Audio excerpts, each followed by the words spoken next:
चला नमस्कार विद्यार्थी मित्रो, सर्वांचं स्वागत आहे नवोदय मिशन ऑनलाईन प्लॅटफॉर्ममध्ये. आज आपण या ठिकाणी 7वी स्कॉलरशिप चौथा धडा संख्या रेषा पाहणार आहोत, त्यामधील स्वाध्याय 4.1. तर या अगोदर चॅनलला नवीन असाल सबस्क्राईब करा. आपण या अगोदर 1, 2, 3 धड्यामधील सर्व स्वाध्याय अपलोड केलेले आहेत. ठीक आहे, चला वेळ न घालवता आपण या ठिकाणी पहिल्या प्रश्नाला सुरुवात करणार आहोत. लक्षात घ्या, इथं संख्या रेषेवर यम बिंदूचा निर्देशांक आपल्याला दिलेला आहे. मग आपण या ठिकाणी एक संख्या रेषा आपण या ठिकाणी काढून घेऊया. आता समजा ही संख्या रेषा आहे. ओके, तर आता या संख्या रेषेवर आपल्याला निर्देशांक कोणाचा दिलेला आहे? यमचा. तर काय दिलेला आहे? 2/3. पण हा कसा आहे? पॉझिटिव्ह आहे. मग पॉझिटिव्ह नंबर कुठे असतात? तर या साईडला असतात. तर इथं आपण निर्देशांक यम घेऊया, 2/3. ओके, पुढे वाचूया. बिंदू यम व यन मधील अंतर 3 एकक आहे. किती एकक आहे? 3 एकक आहे. परत दिले इथं यन बिंदू यम बिंदूच्या उजवीकडे आहे. आता इकडे लक्ष द्या, यन बिंदू यमच्या उजवीकडे म्हणजे या साईडला किती एकक आहे? 3. म्हणजे जर आपण इथं यन घेतला, काय घेतला? यन, तर हे यम आणि यन जे आहे यांच्यातलं जे अंतर आहे किती एकक आहे? 3 एकक आहे. ओके, असेल तर यन बिंदूचे निर्देशांक किती आहे असं विचारले. तर पहा, हे खूप सोपा प्रश्न आहे, फक्त तुम्हाला हे लक्षात आलं पाहिजे. संख्या रेषा, आता हे लक्षात घ्यायचं, 2 बिंदूतील अंतर जर आपल्याला काढायचं असेल, ओके, तर आपल्याला यन बिंदूचे निर्देशांक काढायचे आहेत ना.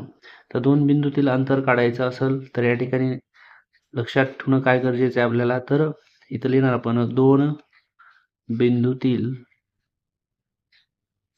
अंतर. ठीक आहे, बरोबर. याचं सूत्र काय असते? मोठा निर्देशांक.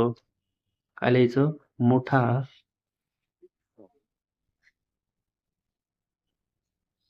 निर्देशक वजा लहान निर्देशक. ठीक आहे, हे सूत्र लक्षात ठेवलं तर आपल्या किमती होऊन जातात. आता हे पहा, 2 बिंदूतील अंतर किती आपल्याला? इथं 3 एकक दिलेले, इथे 3 ठेवा. मोठा निर्देशक किती आहे आपल्याला? तर मोठा माहिती आहे का आपल्याला? नाही. मग एक्स घ्या, वजा, आता लहान निर्देशक आपल्याला माहिती आहे, हा आता मोठा निर्देशक एक्स का घेतला? कारण उजव्या बाजूला ह्या संख्या वाढत जातात संख्या रेषेवर, हे लक्षात घ्या. म्हणून एक्स घेतला मोठा निर्देशक. लहान निर्देशक काय असेल? मग हे 2/3. इथपर्यंत लक्षात आलं? ओके, आता ही जी वजा संख्या आहे या बाजूला गेल्यावर अधिक होईल, म्हणजेच काय राहील इथं? एक्स बरोबर 3 अधिक 2/3. यांचा जर छेद समान करून घेतला तर याचा छेदात काही नसतो, म्हणजे किती असतो? 1. मग काय होईल? 3 आणायचा छेद आपल्याला. 3 त्रिक 9 होईल, प्लस 2 आणि छेदात राहतील 3. का राहिले? कारण या ठिकाणी छेद समान झाल्यावर एकदाच घेतो आपण. तर पहा, 9 आणि 2 11 छेदात 3. म्हणजे एक्स म्हणजे काय? आपला लहान निर्देशक आहे, बरोबर आहे. मग आपलं उत्तर काय आलेलं आहे? तर 11/3. आणि पहा, लहान निर्देशक म्हणजे काय विचारलं इथं? यन बिंदूचे निर्देशक. मग यन बिंदू कसा आहे? लहान निर्देशक आहे. त्याचं उत्तर किती आलं आपलं? 11/3. तर प्लस आहे, ऑप्शन क्रमांक 2 हे उत्तर आपलं अगदी बरोबर आहे. ओके, लक्षात आलं? चला पुढील प्रश्नाकडे वळूया. प्रश्न क्रमांक 2. पहा, इथं संख्या रेषेवर ए बिंदूचा निर्देशांक आपल्याला -8/5 दिलेला आहे व ए व बी यामधील बिंदूतील अंतर आपल्याला 17/5 असल्यास बी या बिंदूचे निर्देशक कोणते? तर 2 निर्देशक काढायचे आहेत आपल्याला.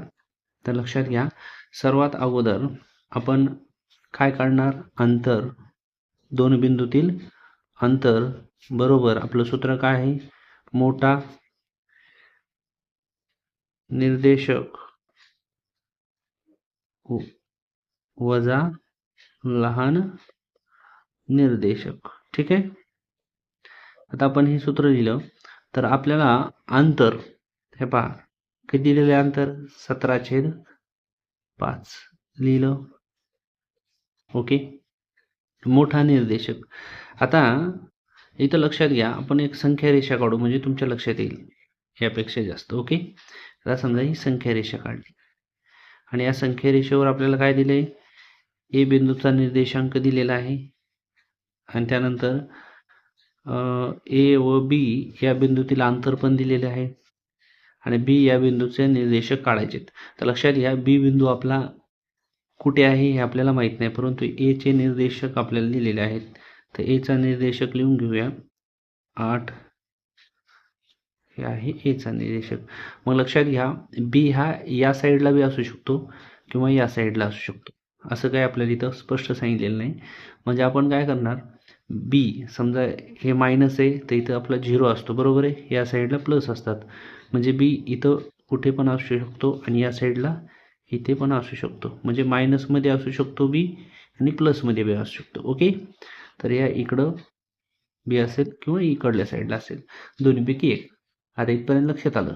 आता पहा, अंतर सुरुवातीला काढलं, मोठा निर्देशांक वजा लहान. आता अंतर लिहिलं 17/5 बरोबर.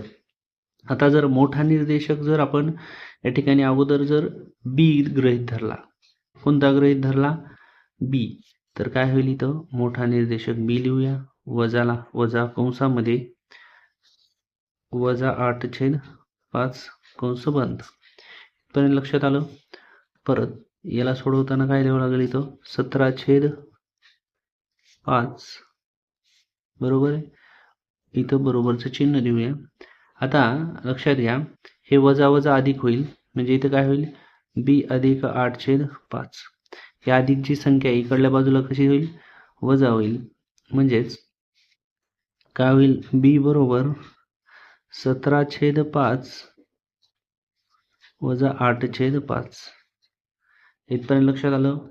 आता छेद ऑलरेडी समान आहे, 17 मधून 8 गेले, इथं राहतील मग आपले 9/5. इथं राहतील 9/5. ही आली बीचा निर्देशांक.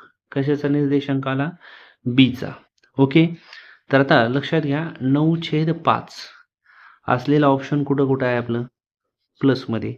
पहिला नाही, दुसरा नाही, तिसरा आहे, चौथा नाही, म्हणजे कन्फर्म आपलं उत्तर काय येणार आहे, 3 नंबरचं उत्तर येणार आहे, सी, बरोबर आहे. तरीही आपण काय करू, आता दुसरा निर्देशक कसा काढायचा ते एकदा सांगतो तुम्हाला. ओके, आता पहा, परत हे सूत्र लक्षात ठेवायचं आपल्याला, दुसरा निर्देशक जरी काढायचा असेल तरी पण. ओके, तर आता हे इथं रेष ओढतो, या ठिकाणी बॉक्समध्ये करूया. आता इथं पहा, अंतर बरोबर मोठा निर्देशक वजा लहान निर्देशक. पाहता मी फक्त मौन आणि हे लिहिलेले निर्देशक हे लक्षात ठेवा, इथं लिहिले म्हणून परत लिहित नाही. आता अंतर काय आहे, अंतर आपल्याला सर्वांना माहिती आहे, यांच्यातलं किती आहे, 17/5. ओके, आता इथे मोठा निर्देशक कोण येईल बरं, सांगा बरं. आता हे बी आणि हे वजा 8/5 आहे. आता ही पण संख्या वजा आहे आणि इकडची पण संख्या वजा आहे, पण वजा संख्येमध्ये लक्षात घ्यायचं, कधी पण वजा संख्या जेवढी मोठी असते म्हणजे तेवढी ती लहान असते. म्हणजे लक्षात घ्यायचं, 0पेक्षा या ठिकाणी ही संख्या कशी आहे, लहान, ह्याच्यापेक्षा लहान संख्या इकडं असतात. म्हणजे फॉर एक्झाम्पल समजा -2 आणि इथं -1 आहे, त्याच्यातला मोठा कोण आहे म्हणल्यावर आपण काय करतो, -1लाच मोठा म्हणतो.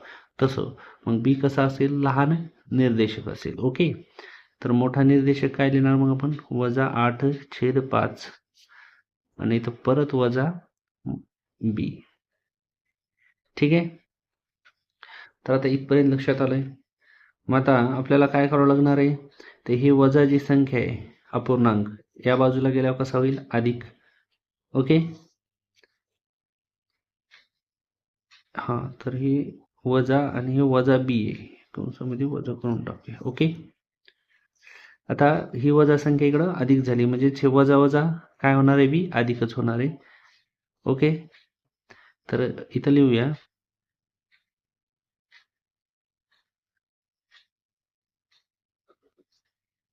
बी बरोबर, बी बरोबर, तर ही संख्या वजा कशी आहे, अधिक आहे, बरोबर आहे. तर हा बी जो आहे तो या ठिकाणी इथलं जे ना म्हणजे बी हा प्लसच घ्या, म्हणजे इथे काय होईल -b बरोबर. आता ही 17/5 आणि ही वजा संख्या इकडे गेल्यावर काय झाली ती अधिक 8/5. छेद कसा झाला परत या ठिकाणी समान. मग 17 आणि 8 यांची जर बेरीज केली तर ती 25/5 वजा बी. आता हे 5 5 25 आलं. आता हे वजा असल्यामुळं हे पण वजा येईल, तर काय होईल -5. म्हणजे ऑप्शन क्रमांक 3 हे उत्तर आपलं अगदी बरोबर आलेलं आहे.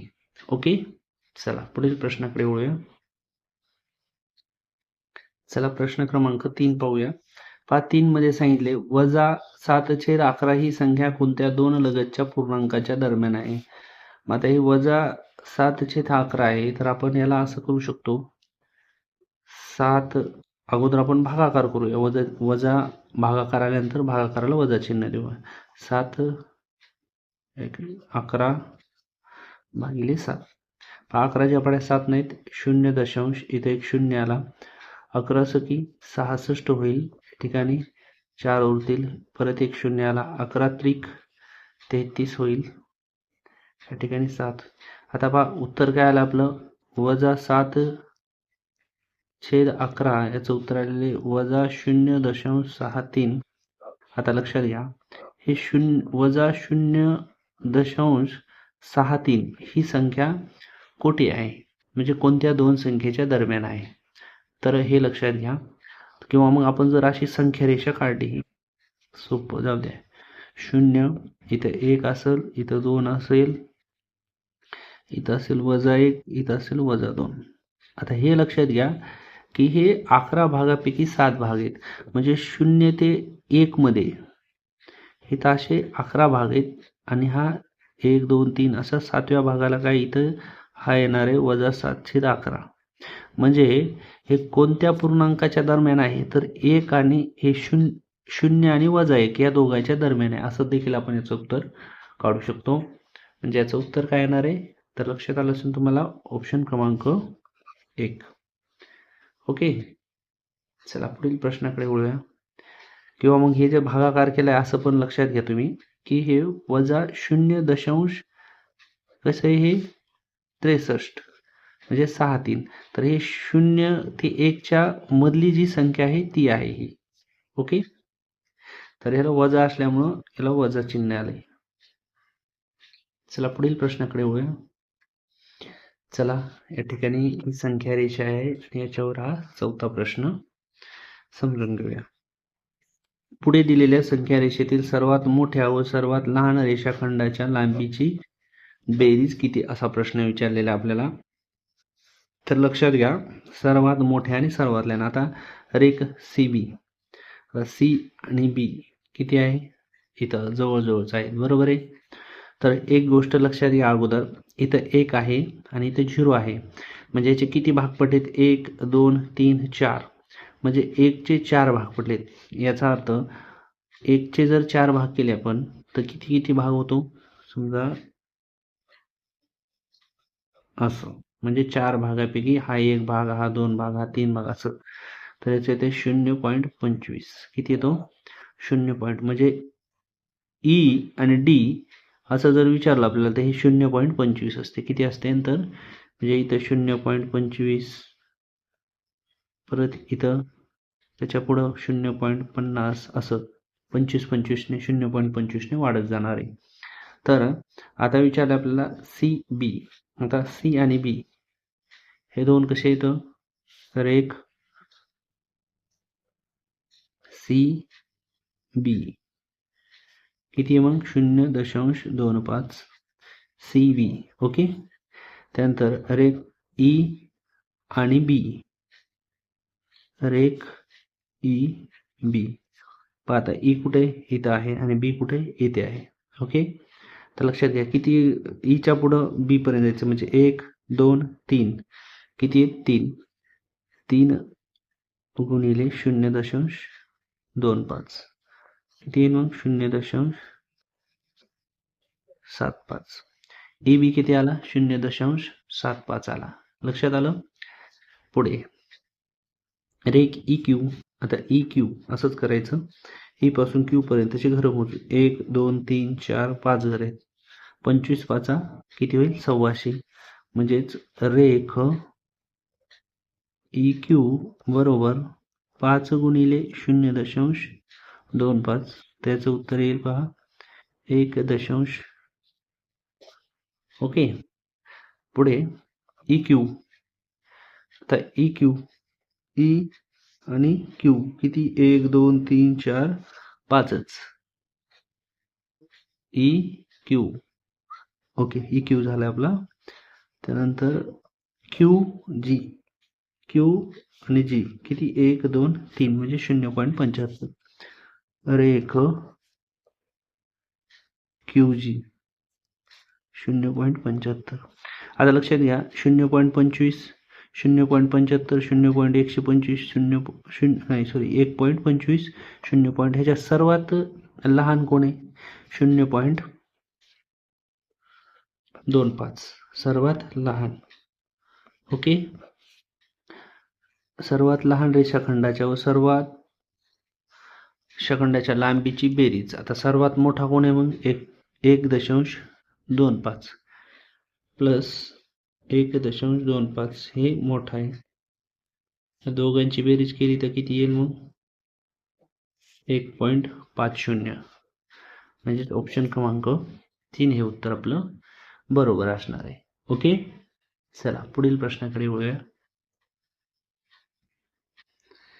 चला आता प्रश्न क्रमांक 5. बिंदू सी व बिंदू एफ यामधील अंतर किती. आता सी आणि एफ हा हे बघा सी आणि हा आहे एफ यांच्यातील अंतर विचारले बरोबर आहे.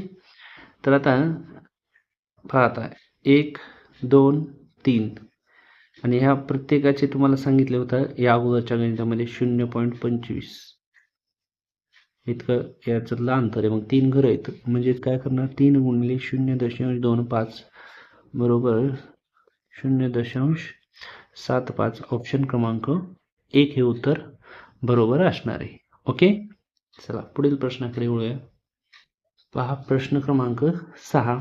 या संख्या रेषेवर ए पी ची लांबी 2 एकक आहे. ए पी ची लांबी किती आहे 2 एकक आहे.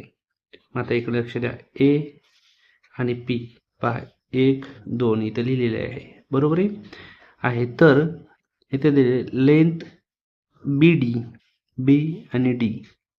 आता लक्ष द्या बी आणि डी आपल्याला विचारले तर आपण काय करणार माहिती का बी आणि डी. आता ह्याचे जर आपण उत्तर जर पाहिलं तर ते छेदात अंशात आहे म्हणजे आपण ह्याला असंही लिहू शकतो. कसं आता इथून ए 0 ते 1 मधलं अंतर आहे बरोबर आहे. तर आपण याला भाग करू शकतो 1 2 3 4 तुम्हाला सांगितलं तसं. म्हणजे कसं इथं होईल बघा 1 झाला नाही तर इथं होईल 1/4 इथं होईल 2/4 इथं होईल 3/4 आणि इथं 4/4 म्हणजेच किती असतो 1. इथं होईल 5/4 इथं होईल 6/4 7/4 आणि इथं 8/4 म्हणजे 2 होईल बेगबी बेचूक 8. ओके. इथं होईल 9/4. तर हे 4 का केलं कारण हे पहा 0 ते 1 मध्ये 4 भाग आहेत म्हणून आपण याला छेदात अंशात लिहून घेतलं. ओके.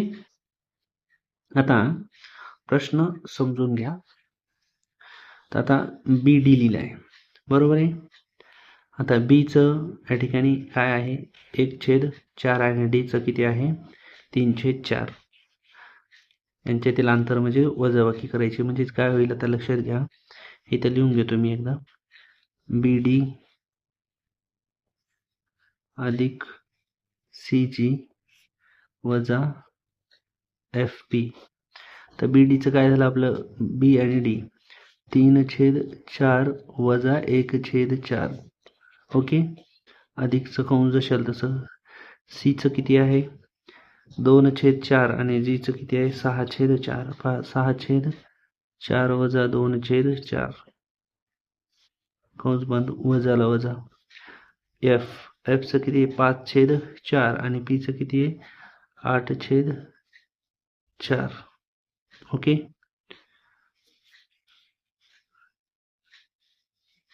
वजा Fचं 5/4. इथपर्यंत लक्षात आलं असेल. ओके, करून घ्या. आता छेद समान आहे, बेरीज करा. 3 मधून 1 गेला, 2/4 राहिलं. याचं अधिकचं चिन्ह. 6 मधून 2 गेले, 4/4 राहिलं. वजाला वजा, 8 मधून 5 गेले, 3/4 राहिलं. इथपर्यंत लक्षात आलं. आता लक्षात घ्या, 4 आणि 2 6, वजा 3/4, कारण सर्वांचा छेद कसा आहे, सारखा आहे. 3/4 काय आलं उत्तर आपलं, 3/4. त्याचं उत्तर येईल ऑप्शन क्रमांक 4. ओके, चला पुढील प्रश्नाकडे वळूया. प्रश्न क्रमांक 7. तर पहा, 7 नंबरच्या प्रश्नामध्ये दिले, बिंदू ए सी निगडीत असणारी संख्या कोणती. आता ए बिंदू इथं आहे बघा. ओके, तर आता ए सी निगडीत संख्या आपल्याला विचारलेली आहे. तर काय करणार आपण आता इथं 1 आहे, इथं 2 आहेत, म्हणजे ह्याचे भाग किती आहेत ते बघा आधी. 1 2 3 4, म्हणजेच हे 4 भाग आहेत ना. म्हणजे आपण काय करणार, इथं 1 झाला, इथं करणार 5/4, कारण 4/4 झाल्यानंतर 1 येत असतो. ओके, 5/6/4, 7/4, पण हे सर्व कसे आहेत, वजा आहेत, हे लक्षात घ्या. मग ए चा निर्देशांक या ठिकाणी किती आला आपला, वजा 7/4. किती आला, वजा 7/4. लक्षात येते.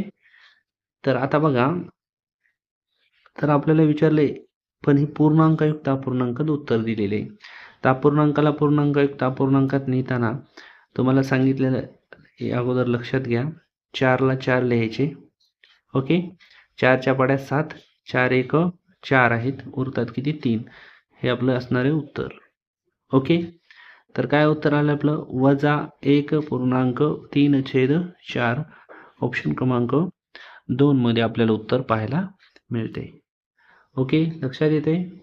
चला, तर याला, किंवा मग तुम्हाला हे जर लक्षात आलं नसेल तर परत एकदा सांगतो भागाकार करून.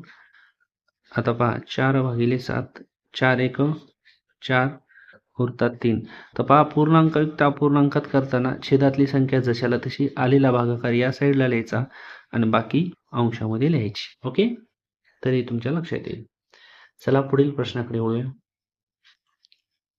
प्रश्न क्रमांक 8 पाहूया. पाहता इथे विचारले, असत्य विधान कोणते. असत्य म्हणजे चुकीचं विधान. आता ए बी, आता ए आणि बी यांच्यामध्ये किती अंतर आहे, तर 1 2 3 4 5. ओके, लक्षात आलं. ए आणि बी मध्ये 5 चा अंतर आहे. समांतर आहे बी सी. किती अंतर आहे, बी आणि सी मध्ये 1 2 3 4 5. म्हणजे हे विधान बरोबर आहे. आपल्याला असत्य म्हणजे चुकीचं विधान काढायचे. बी सी, पहा, बी आणि सी 1 2 3 4 5. ओके, आणि सी डी 1 2 3 4 5. म्हणजे हे विधान बरोबर आहे. ए सी, ए पासून सी पर्यंत मोजा. 1 2 3 4 5 6 7 8 9 10 आहेत. ओके, ए सी 10. तर एक बी आणि डी, बी आणि डी मोजा. 1 2 3 4 5 6 7 8 9 आणि 10. ओके, म्हणजे हे विधान बरोबर आहे. म्हणजे चुकीचं विधान काय असणार आहे, ऑप्शन क्रमांक 4 हे उत्तर आपलं अगदी बरोबर असणार आहे. ओके, व्हिडिओ आवडला असेल लाईक करायचा, शेअर करायचा, इतरांनाही पाठवायचा. चॅनलला नवीन असाल तर सबस्क्राईब करा. आणि नवोदयच्या ऑनलाईन तयारीसाठी नवोदय मिशन हे ॲप्लिकेशन डाउनलोड करा. यामध्ये तुम्हाला भरपूर प्रमाणात टेस्ट वगैरे फ्री पण मिळतात. रेकॉर्डेड बॅच पण उपलब्ध आहे आणि लाईव्ह पण आहे. ओके, चला तर भेटूया आपण आता पुढील स्वाध्यायामध्ये. तोपर्यंत सर्वांना धन्यवाद.